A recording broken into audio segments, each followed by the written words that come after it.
Hey guys, Alex McIvor here with Dunnigan Realtors in Sacramento, California.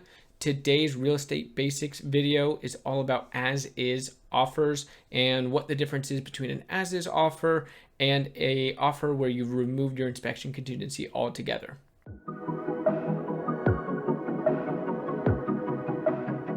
First things first, what is an as-is offer? And sorry, that sounds very confusing. I'm pretty sure it's a tongue twister. Try and say that 10 times fast. But basically, an as-is offer is just an offer where you are going to say, hey, I'm not going to ask for repairs or any credits from the seller.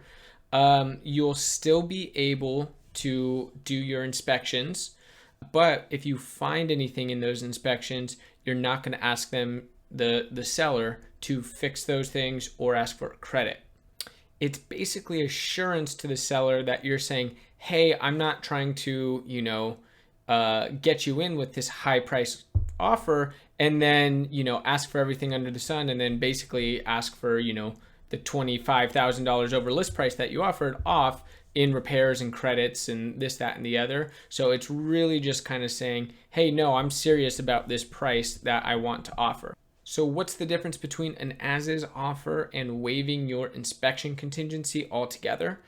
Well, with an as-is offer, you can still retain your inspection contingency, meaning if you do your home inspections and say they come up with a $40,000 foundation repair, you can say, you know what?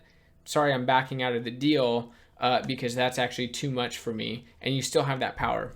If you waived your inspection contingency altogether, then if you did an inspection and you found a $40,000 repair, you would be at risk to lose your earnest money or your initial deposit because you're backing out of the deal without using the proper contingency to get out of that. So then you're risking that money if you decide not to go through with the purchase. So why do I like as-is offers for my buyers?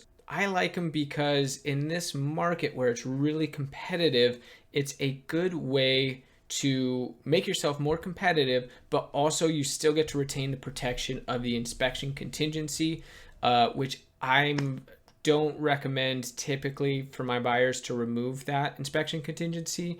It's just really risky. You don't know what you're going to find.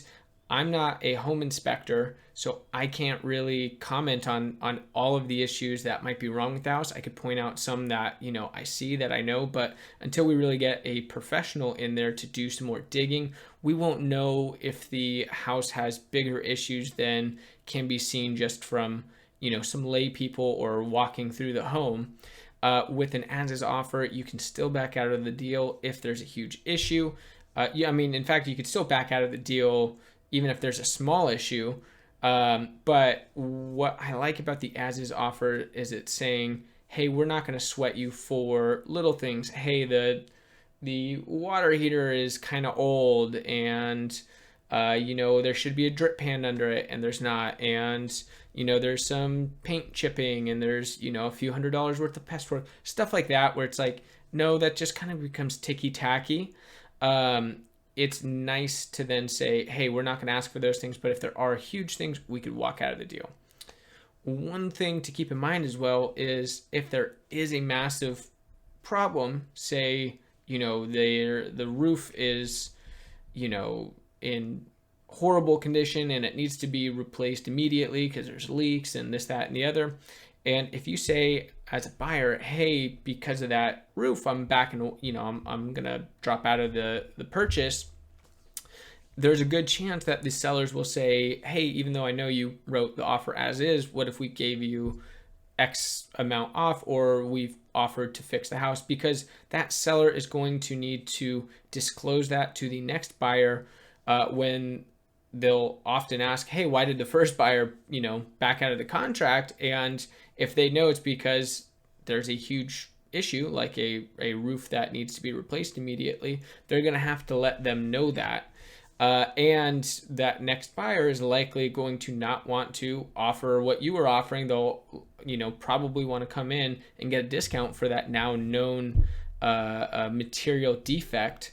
And it's just easier for them to then stay in contract with the first buyer, Of course, that's not always how it works, but that is a way that it might turn out. So just because you're writing it as is, you shouldn't expect to get anything off. But if there's a huge issue, then sellers will oftentimes come to the table and try to work it out, even with that as is offer clause, because you still have the power to walk away, and that gives you a lot of power. But I would say don't go into an as is offer. So if you're a buyer, don't write an as is offer if you are expecting to get, anything fixed or repaired. You should really kind of go in with the mindset of, hey, I'm going to take this home as is, and my inspections are just to see the state of the home and confirm that it is, habitable and there's no major issues. So don't expect to go into it and get, a lot of little things repaired, because that's really what you are saying you're not going to do with the as is offer, and that's likely why they would even pick your offer in the first place. And that's it for today. I think I actually got a real estate basics maybe in under 5 minutes. I'll have to see, but this one was actually pretty short. If you found this video helpful or informative, please give it a like and give my channel a subscribe. It's very helpful for me. If you have any questions, feel free to reach out. I have my contact info in the video description, or you could write a comment down below and I'll get back to you. Thanks so much. Bye.